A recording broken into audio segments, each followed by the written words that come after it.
realizando un acto democrático participativo en cuanto a votar, y puede ser que nosotros también seamos protagonistas en ese sistema. Y luego tenemos la organización de base, que se conforma con aspectos como células, juntas directivas discretas que se forman en determinados lugares para que éstas no sean reconocidas. Entonces, en otras palabras, si hablamos del desarrollo democrático, el índice de desarrollo democrático es una elaboración conjunta que analiza y mide el comportamiento del país latinoamericano. El desarrollo democrático regional. Eso se toma como base en el socialismo del siglo XXI de Hugo Chávez. Pero todo ellos estaban sobreprotegiéndose del imperialismo gringo, en virtud de que ellos tienen el apoyo de los venezolanos, de Cuba, de la Unión Soviética, de Rusia. ¿A cambio de qué? A cambio de petróleo. ¿A cambio de qué? Que Cuba y Rusia tienen gente en Venezuela asesorándola sobre un sistema eminentemente de carácter social. Sí, pero es de una situación social de carácter del proletariado a la clase del medio proletariado, de la clase burguesa. Porque la lucha del proletariado radica fundamentalmente cuando es el proletariado el que asume la dirección en un sistema de carácter social. Pero en Venezuela no es la clase social, no es el proletario quien tiene el control del sistema, sino que es el propio Estado. Lo vamos a ver adelante. El índice de desarrollo democrático es una elaboración conjunta que analiza y mide el comportamiento de los países latinoamericanos, que mide 4 dimensiones de la democracia latinoamericana. 1, el cumplimiento de las condiciones formales de la democracia, en el sentido de una participación libre, de la participación que nos permita hacer lo que nosotros queremos. Luego, el ejercicio de derechos políticos y libertades civiles de los ciudadanos. La calidad institucional y la eficiencia política. El ejercicio del poder efectivo para poder gobernar. Luego tenemos la economía de las equivalencias. Radica fundamentalmente en que todos debemos de tener aspectos de carácter eminentemente equitativos. Trata de la idea de tener una economía en la cual todos tengamos recursos iguales, equitativos. Este sistema hace que se elimine las injusticias sociales causadas por la falta de los recursos económicos. Democracia participativa y protagonista es aquella donde se tiene en cuenta la voz y el voto. Es una forma de democracia en la que tienen mayor participación en la toma de las decisiones políticas que las que le otorga tradicionalmente la democracia representativa.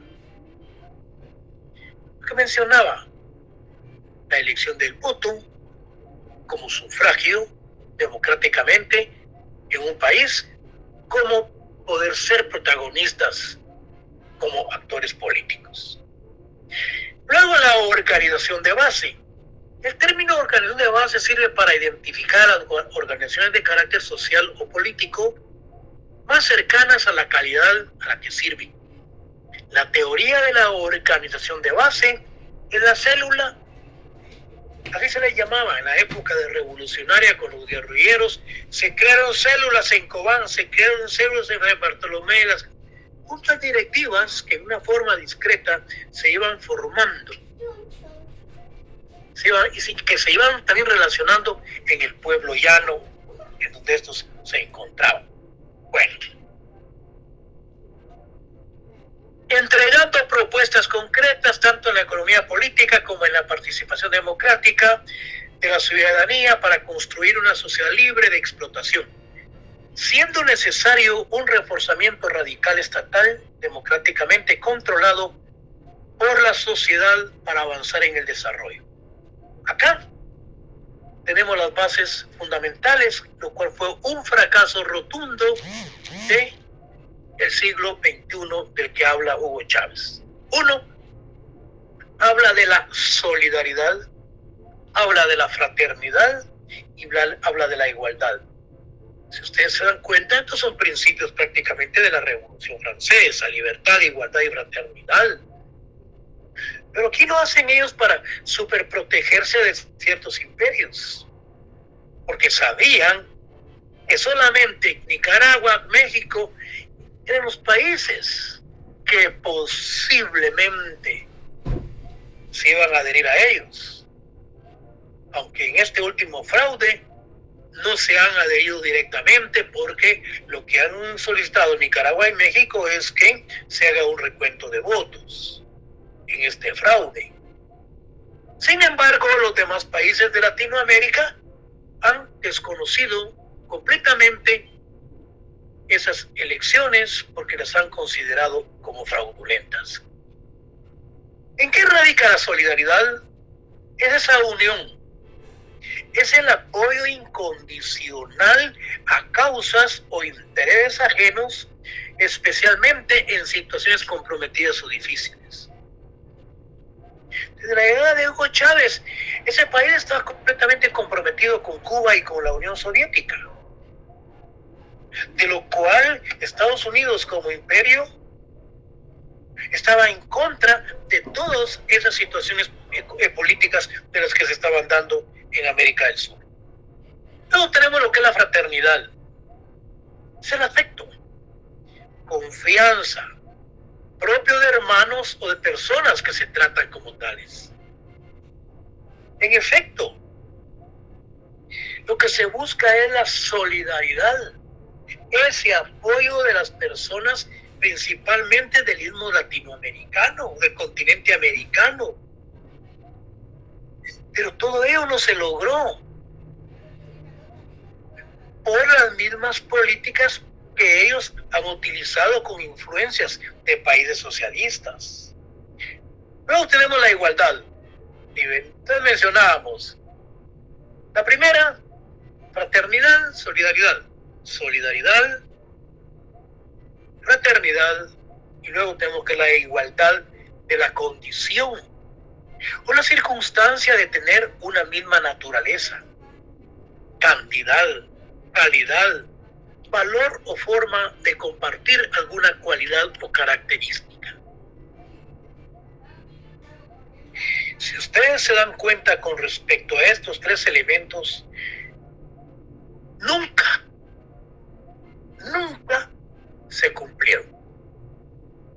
¿Por qué? Por la misma forma y por el mismo sistema, el mismo sistema social de que el cual ellos han propugnado. Como consecuencia, fíjense pues, como consecuencia, todo ha sido un fracaso rotundo de este laboratorio realizado en Venezuela. Fue una retórica frustración de grupos políticos.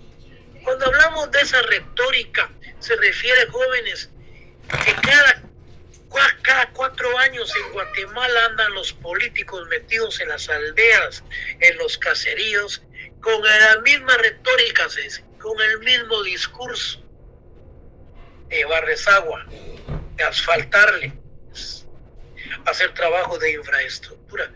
La misma retórica. Entonces fue una retórica frustración de grupos políticos. Se han apoderado de las instituciones de justicia, las han manipulado, así como estructura de valores, oferta y demanda. todo fue una fachada ideológica gobernada por dictadores, ofreciéndole solvencia económica para sus habitantes, basada en la dictadura de la pequeña burguesía. Me explico ahorita.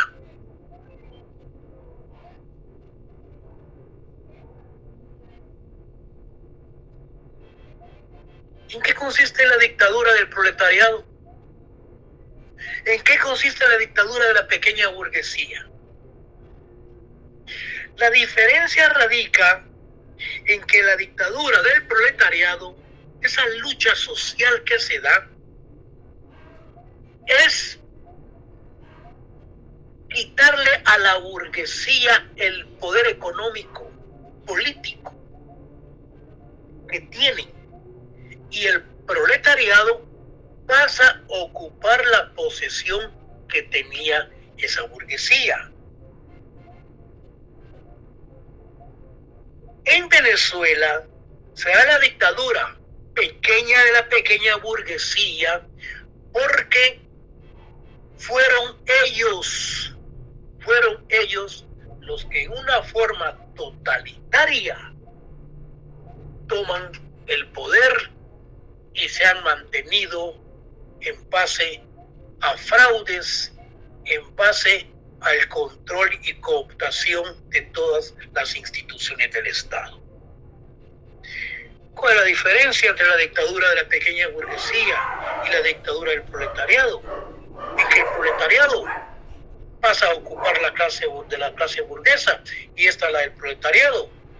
Y la de la pequeña burguesía, Maduro, todos sus secuaces de ladrones, narcotraficantes, lavadores de dinero, que son los que tienen el control del poder. Espero que nos hayamos entendido. Bueno, realmente todo ello ha sido con el apoyo de los asesores cubanos, Fidel Castro, actualmente con Lula da Silva, presidente de Brasil. Eso se dio en el 1966. Luego vienen elecciones fraudulentas e indefinidas.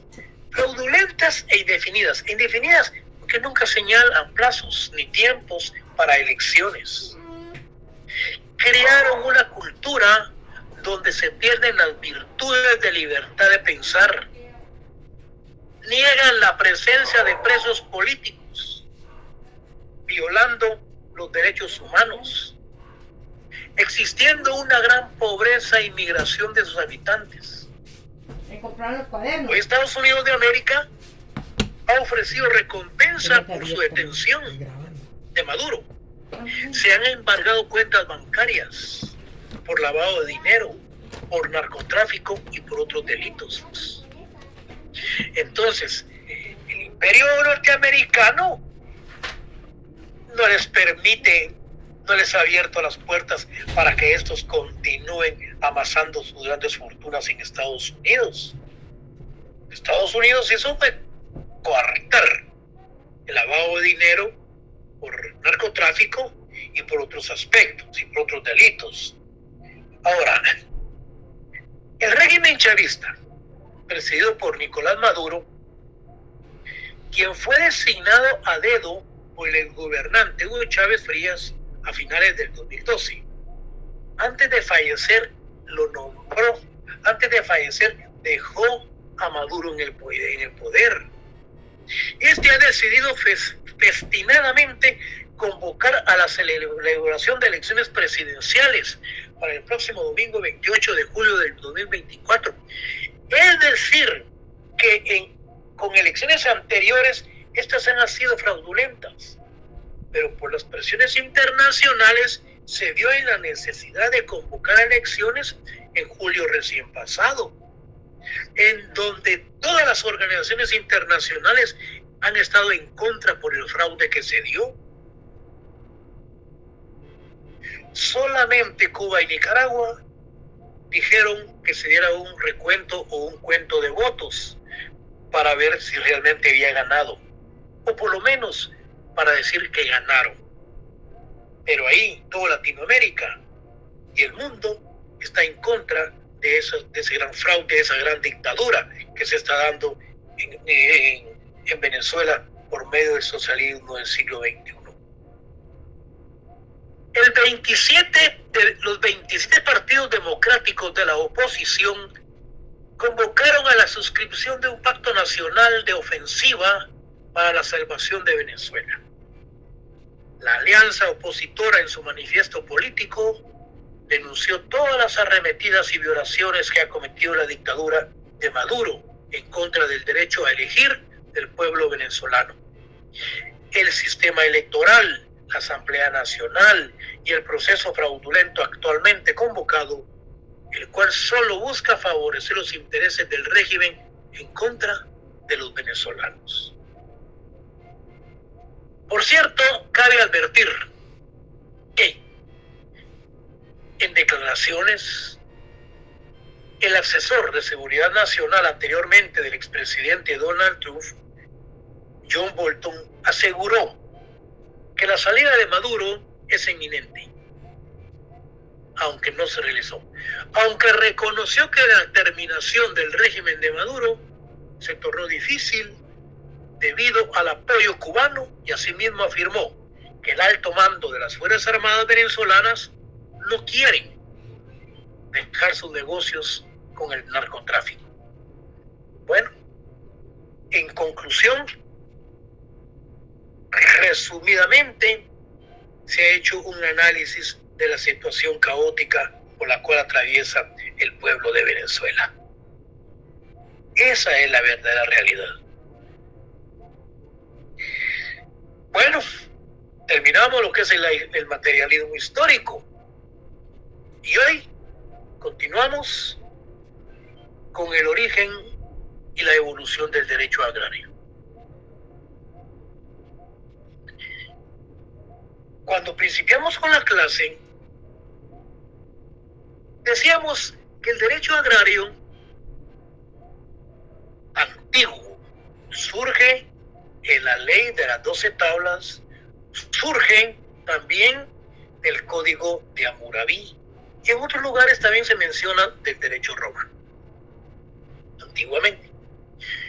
Pero si nosotros nos ponemos a pensar de lo que hemos venido platicando y estudiando en América, ¿en qué civilizaciones se desarrolló el derecho agrario?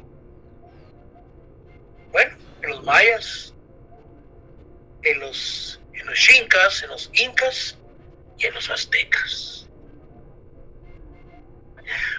Ahora, un nuevo derecho agrario contemporáneo. ¿Cuáles son los factores que dieron origen a este derecho? Pero estamos hablando del derecho agrario, jóvenes, el cual realmente debiese de estructurarse cada una de sus normas desde el punto de vista social, porque lleva implícito muchos aspectos de carácter de un sistema eminentemente capitalista, por la mala distribución y la equidad con respecto a la forma y la tenencia de la tierra. Como consecuencia tenemos los factores económicos, sociales, jurídicos e ideológicos, hasta culturales. En Italia, y se extiende por toda la geografía europea, en países como Francia, España y Portugal, alcanzando países de Iberoamérica. Una vez que estos factores políticos, sociales, estén acordes con el sistema jurídico en torno al tema agrario, surge de forma inmediata entonces el derecho agrario. Bueno, les voy a preguntar en el examen, en la actualidad, ¿cuáles son los factores que dieron origen al derecho agrario? Social, económico, político, culturales. Punto. Sin embargo, habla que se extendió a Iberoamérica, luego Francia, Portugal y otros lugares. Bueno, Es una rama relativamente moderna dentro del mundo del derecho. Citamos que la agricultura lleva más de 10.000 años acompañando al hombre y las disputas y las negociaciones por los temas agrarios tan antiguos como la vida misma. Aquí tenemos ya una o dos preguntas de examen. Miren, pues, te voy a explicar. Todos los aspectos de carácter filosófico y de carácter espiritual con respecto al derecho agrario. La Revolución Francesa nos habla de la libertad, de la igualdad y de la fraternidad. Pero la escuela italiana, ¿se dan cuenta ustedes? En Francia, libertad, igualdad y fraternidad en Francia. Pero aquí tenemos el código napoleónico, que es el derecho procesal civil, el derecho privado, derecho civil, el derecho civil privado, el derecho procesal civil. Entonces, es el código de Bustamante, el código napoleónico, del cual surge a la vida el código civil. Y del código civil surgen o se distribuyen otras ramas del derecho. Tenemos la distribución del derecho laboral, el derecho agrario, el derecho civil. Tenemos el procesal civil y mercantil.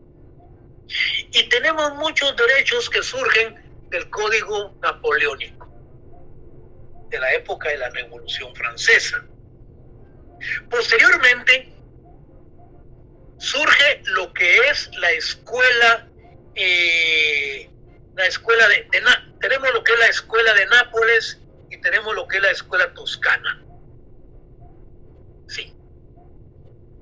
Surge la escuela toscana en Italia, y que esta escuela se dedica específicamente al estudio del derecho agrario.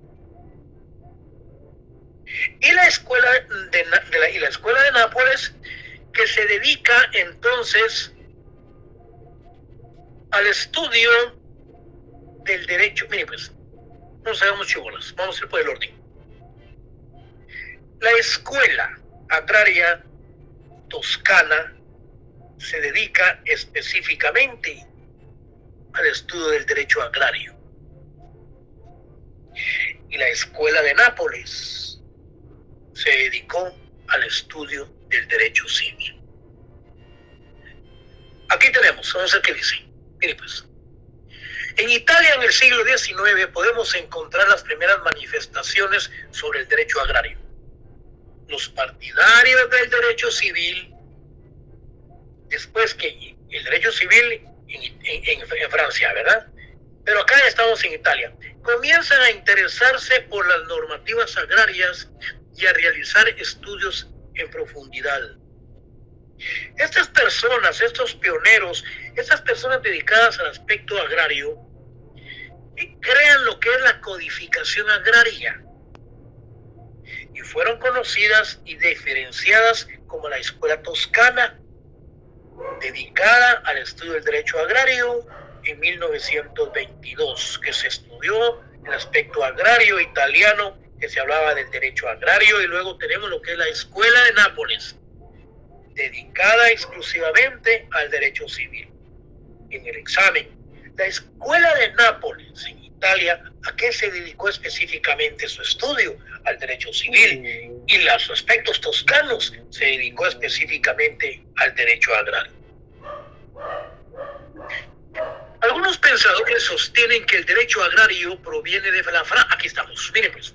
Algunos pensadores sostienen que el derecho agrario proviene de la Francia del siglo XVIII y más concretamente del Código Civil, establecida por Napoleón en 1804, cuyas ideas revolucionarias sobre la libertad del ser humano abarcaban todos los bienes, incluidos los terrenos agrícolas.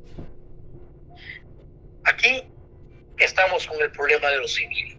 El debate sobre los recursos agrarios debieran suscitar la creación de su propia codificación, separándola por tanto del derecho civil.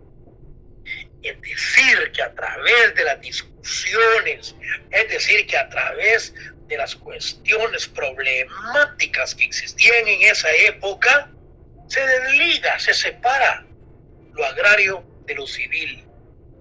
Viene entonces a darse los siglos después en Italia, en 1928, en el 32, estudiando en profundidad las limitaciones en función de los asuntos legislativos y didácticos, para demostrar que por sí mismo el derecho agrario merecía su propia autonomía. En las conferencias que se han realizado con la FAO, esa FAO se refiere, la FAO es el Ministerio de Agricultura y Ganadería y Alimentación, o sea, el Ministerio de Agricultura de los Estados Unidos, en donde ellos han propugnado de un derecho agrario con autonomía, un derecho agrario que tenga su propia legislación y un derecho agrario que tenga su propia didáctica. Entonces, los antecedentes del derecho agrario moderno. Yo les mencionaba anteriormente el problema que se dio con la United Fruit Company, con Jacob Arbenz y Guzmán, cuando le dan el golpe de Estado por la creación del decreto 900 de la reforma agraria.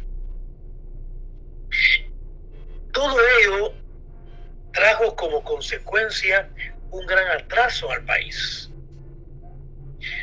Aunque la ideología de Jacob Arbenz era una ideología de carácter eminentemente social, pero de un punto de vista industrializado. Capitalismo industrializar al país, que era la filosofía que él traía.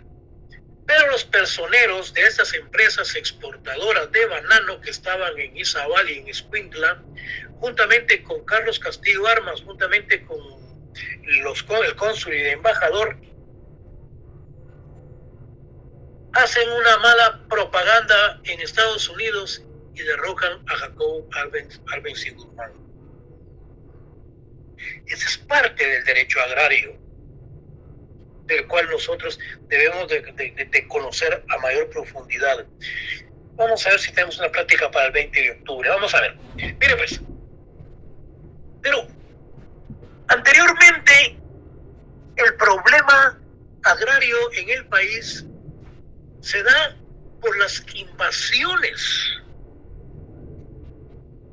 Cuando se hablaba de una reforma agraria, los capitalistas terratenientes burgueses temblaban porque sabían que eran movimientos violentos y revolucionarios en donde las personas del campo utilizaban las picas y poniendo mojones distribuyéndose las tierras.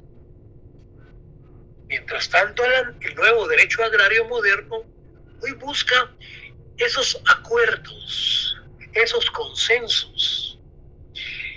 Hoy busca la conciliación para la solución de los conflictos de carácter agrario en una forma pacífica, sin violar los derechos humanos. Nada de violencia y nada de revoluciones. El derecho agrario moderno es el resultado de una evolución histórico-jurídica que ha culminado con la apropiación de un cúmulo de normas de profunda inspiración social. Esto en base a los derechos humanos. Con estas normas se ha pretendido dar respuesta a las exigencias de una clase social que continuamente y en razón de sus necesidades se ha inclinado a demandar por parte del Estado las satisfacciones de una serie de prestaciones para fines de elevar su condición económica, social y su dignidad como persona humana. He aquí que el agrario tiene un profundo sentido económico-social, definitivamente.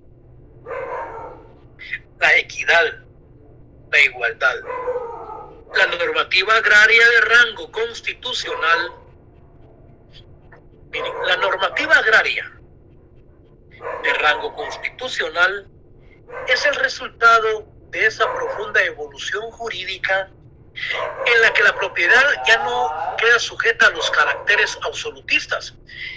En otras palabras, que esa normativa agraria ya no busca los monopolios terratenientes, ya no buscan los terratenientes ni los latifundistas, ya no busca esa absolución, esa absoluta, sean absolutistas. Ya no queda sujeta a los caracteres absolutistas que le fueron atribuidos por la ideología liberal de la Revolución Francesa, sino que se abandonan los principios de laissez-faire. Este principio es, jóvenes, de dejar hacer y dejar pasar, y que dicha ideología comparta y se pasa del Estado liberal al Estado social de derechos. Con este nuevo orden, el Estado tiende a inmiscuirse en las relaciones de los particulares, imponiendo limitaciones y cargas a la propiedad. Se trata de la consagración de los derechos humanos, económicos y sociales. Nuestra Constitución, yo les mencionaba, tiene aspectos eminentemente de carácter social, donde dice que los aspectos eminentemente colectivos deben de prevalecer sobre los particulares, en donde se da la expropiación. Todo esto es de carácter eminentemente social. Pero si nos vamos al artículo 4, si no estoy mal, ahí habla de la propiedad privada, aspectos de carácter eminentemente de un sistema capitalista. Entonces nuestra Constitución tiene de los dos aspectos. Usted le pregunta a un diputado, mire, ¿usted de qué ideología es? Pues hoy le van a decir, hoy ya no tenemos ideología, hoy lo que queremos es trabajar. Pero ¿de qué ideología? ¿Usted es de derecha o es de izquierda? Si es de derecha, tiene que basarse en aspectos eminentemente del sistema capitalista. Y si es de izquierda, pues tiene que hablar de aspectos eminentemente social. Bueno, ¿usted es de derecha o de izquierda? Miren, no se saben ubicar. Uno, porque nunca han recibido una clase de carácter social, en donde realmente se marcan los aspectos ideológicos de cada una de estas materias. El agrario como derecho que regula la actividad productiva agrícola, en el cual la propiedad de la tierra goza de una importancia cardinal, sin el proceso pierde la razón de ser. Bueno, sujetos agrarios a quienes les ha sido reconocido protección de relaciones a través de una normativa jurídica en todos los niveles, necesitan de un proceso para hacer realmente efectiva esa protección.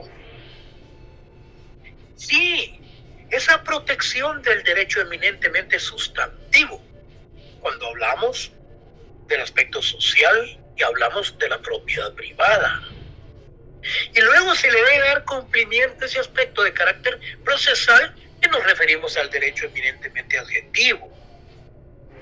Entonces, desde el punto de vista técnico-jurídico, nos explicamos cómo el derecho civil tuvo necesidad inicialmente de quitar, o de quitarse, o de cercenar, para dar paso al derecho mercantil, al derecho internacional. Posteriormente a otras ramas jurídicas, dentro de las que se destaca el derecho laboral y el derecho agrario. Acá, que estoy mencionando el derecho laboral y otras ramas jurídicas, vamos a ver la relación que tiene el derecho agrario con ramas de carácter social, con la economía, con la sociología. ¿Qué relación tiene el derecho agrario con las ciencias afines al derecho? ¿Y qué relación tiene con otros aspectos de carácter eminentemente periciales? Entonces, juzgando objetivamente al derecho agrario con sus modalidades y características actuales, vemos que la razón estriba en la insoslayable necesidad de emitir normas dirigidas a la actividad agropecuaria, tomando en cuenta dos aspectos esenciales. Es decir, que estos dos aspectos esenciales que habla de aspectos insosulables, se refiere a los daños, se refiere a la necesidad de la creación. Entonces, que la agricultura, como fuente importante que proporciona al hombre satisfactores para sus necesidades más elementales, no se puede prescindir de la misma. Que el hombre del campo, pequeño propietario o asalariado, en sus grandes expresiones masivas, se encuentra rodeado de factores, de circunstancias que lo sumen en la explotación y miseria. En efecto, en tanto que los latifundistas nacionales y extranjeros mantienen en abandono sus tierras y viven rodeados de opulencia. Estos, si no tienen en abandono sus tierras, las tienen arrendadas, por lo cual esas tierras, unas tierras ociosas, que son aquellas tierras que no son productivas y que no se pueden explotar, pues se debe de buscar el mecanismo que bien se puede utilizar de ellas. En todas estas circunstancias de explotación y de miseria radica fundamentalmente en los sistemas todavía que se traen de las épocas feudales. Aquí se habla también de los aspectos de carácter crediticio que dan los bancos, y que al no pagar los préstamos bancarios, los bancos tienen que hipotecar los bienes y rematarlos para continuar ellos con su sistema eminentemente capitalista. Entonces, el derecho agrario y ambiental contemporáneo, en apreciable parte, se está forjando con sentido de lucha para lograr la justicia social en el campo, logrando que la agricultura, a la par que otras ramas productivas, pueda beneficiar a la mayoría de la población. Al arribar al plano de la especulación científica, la cuestión agraria viene siendo estudiada fundamentalmente entonces desde el punto de vista económico, jurídico y sociológico, con bases en doctrinas y métodos propios. No confundir con los factores del derecho agrario, porque si no, no terminamos. Aquí, el doctor Marchand nos manifiesta que sin un orden jurídico nuevo no puede haber reforma agraria. El derecho es consecuencia colectiva que se forma frente a una necesidad económica y social. Esa conciencia colectiva existe, pero falta concretarla. ¿Por qué? Porque vamos a ver, en la quinta conferencia regional de la FAO, que mencionábamos, que la FAO es el Ministerio de Agricultura en los Estados Unidos, esas conferencias que se dieron en Costa Rica, se probó que el régimen legal de la tierra debe ser regido por un derecho especial y autónomo. Desde antes ya se venía hablando de una ciencia con aspectos de carácter autónomo. En 1959 en Roma, se reconoció crear un instituto para estudiar problemas de la tierra. Ese estudio no solo de diversas legislaciones agrarias, sino del derecho agrario y los principios generales de esa nueva ciencia. En un seminario de Montevideo sobre problemas de la tierra, se creó la Asociación Latinoamericana de Derecho Agrario, y en la sexta conferencia de la FAO, en México, junto con la OEA, se recomendó la existencia del derecho agrario, cuyas características esenciales son: lamentablemente no se le ha dado seguimiento a todos estos programas porque están abandonados.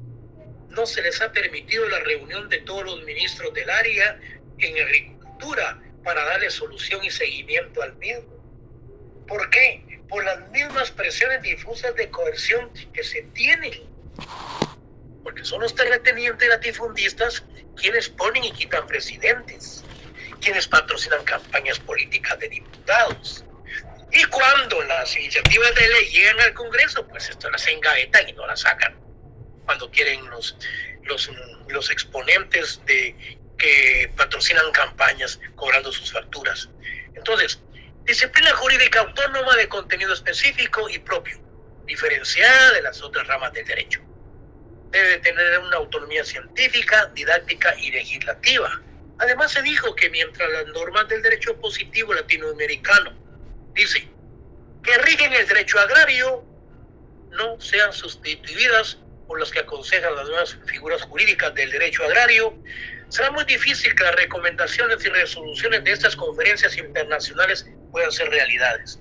Lo mencionaba el autor anteriormente, de que todas estas conferencias y todas estos aspectos de los cuales se ha llegado a los acuerdos no se les han dado cumplimiento. Por lo tanto, dice, no sé, se ve lejos, dice, ¿sí? Algo utópico, se ve lejos, dice, muy idealista en que puedan llegarse a realizar. Pero con el cambio de nuevas autoridades yo sé que se logra realizar. Lamentablemente, tenemos un presidente, excelente presidente, pero está muy comprometido internacionalmente, en donde él ha sido cónsul, embajador, ha sido diplomático toda su vida. Entonces, se le va a dificultar a él poner mano dura en cuanto a las extorsiones, poner mano dura en cuanto a la creación de una legislación agraria en el Congreso, porque no tienen ni la mayoría. Por lo tanto, difícil de tener un Bukele en Guatemala, porque un Bukele no está comprometido internacionalmente.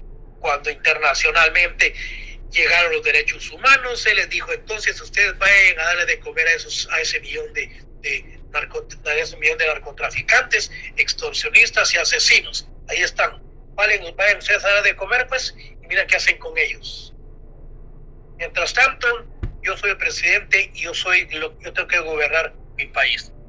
Salvador, uno de los países más tranquilos de Latinoamérica. Hace 4 periodos es uno de los países más violentos del mundo. Se requiere voluntad política. Pero si alguien está comprometido internacionalmente, jóvenes principalmente con derechos humanos, difícil. Ahí pasa el ministro de Gobernación. Tenemos 500 casos de extorsionistas. Tenemos 800 casos. Señores, a la semana ya están afuera otra vez los mismos y vuelven a caer presos, si no es que los muchachos no los matan en la calle.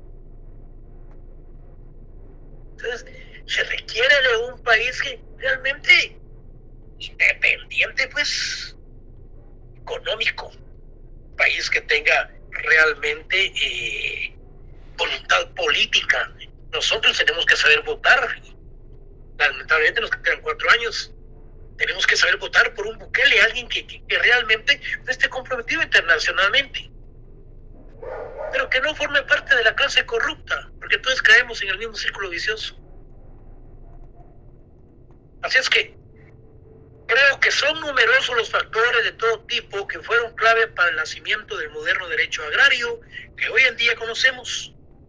Hasta entonces abandonado el uso y disfrute particular de cada ser humano, y con la ayuda del pésimo derecho civil que interfería sobremanera de su nacimiento. Quiere decir esto entonces que a un nuevo derecho agrario se ha independizado, tiene su propia autonomía. Entonces, lo que se requiere son cambios de carácter estructural, en donde el Estado debe de comprar fincas y luego distribuirla, dotársela a los campesinos, vendérselas, no regalárselas, vendérselas para 25 años, pero con el control del Estado, dándoles desde luego apoyo económico. Bueno, la próxima clase la tenemos el viernes 16.